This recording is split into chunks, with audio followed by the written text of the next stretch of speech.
Okay. Hello, I'm Chelsea. Thanks for taking time out of your day to come and celebrate all of the knowledge and skills that we've all gained through the course of this program. I'm excited to share with you how my learning over the past few years has shaped the way that I view public service. Before I kind of get into the details, I think it's best that I give you a little bit of background on how I came to be here in the concurrent MES and MPA degree program at the College of Charleston. I grew up in a rural area just outside of Annapolis, Maryland, where I was really lucky to be close to the Chesapeake Bay, historic downtown area, beaches, mountains. They were all in a close drive, and this kind of, created a really strong relationship between the environment and I was inspired to find higher education that taught me more about this environment. When it came to choosing where I'd like to go to college, the landscape around me played a big factor, and that's when I kind of ended up at the University of North Carolina, Wilmington, nestled right on the coast of North Carolina.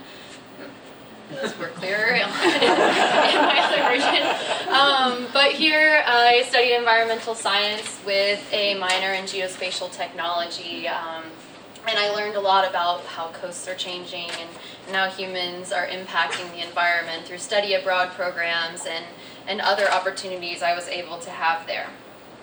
After graduating, I decided I wanted to pursue maybe another step up of education. I wanted to get my master's degree. So I went to the University of South Carolina, where I started my master's in geography, but I decided that wasn't for me. Something was missing, and it was people. I wanted to work with people. I thought I had people skills, and I wanted to utilize those. So I found myself at the College of Charleston's concurrent program that provided a dynamic intersection on environmental science and policy, and learned about things like leadership and values, inclusion, accountability, all of these qualities that really kind of work together to make effective leadership. To the main theme that kind of tied all my classes together was public service motivation. And each time we talked about this, I kind of kept thinking, okay, we're all motivated to serve. That's why we're here. This is an old version of my presentation.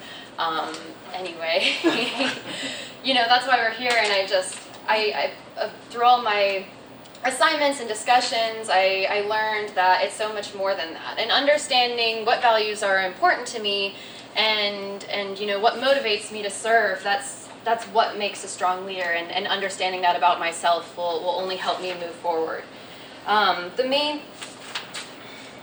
I circle back to my motivation of managing climate change, but this time with my new education track, I framed it more so around communities that I wanted to help, where the environment was maybe adding pressure. My classes taught me to utilize data and participate in the policy process in a way that can protect these beautiful homes that I've lived in against things like sea level rise and flooding and hurricanes. However, I learned that this cannot be done in a way where leaders just dictate what needs to be done and implement changes. I learned that public service is meant to be collaborative and inclusive. It is not my responsibility to tell a community what needs to be done, but rather understand what they need, bring them into the change process, and then that way we can all be invested in the goals we've created together. All of these lessons were further solidified through my work here at the Riley Center over the past few years, where I've been really lucky to brush shoulders with a lot of the city's public leaders. And each time I've tried to observe their varying leadership styles and take something that I've learned from them and apply it in my own work. Under the direction of Dr. Kale, I've been able to apply my knowledge through data collection, strategic planning facilitation, report writing, and many other projects, and these experiences have improved my confidence as well as strengthened my writing and many other things. But the most difficult thing that I found in this program, and one of the most rewarding, is this Capstone project, which forces me to take all of this into account and think about how it's changed my attitude towards public service.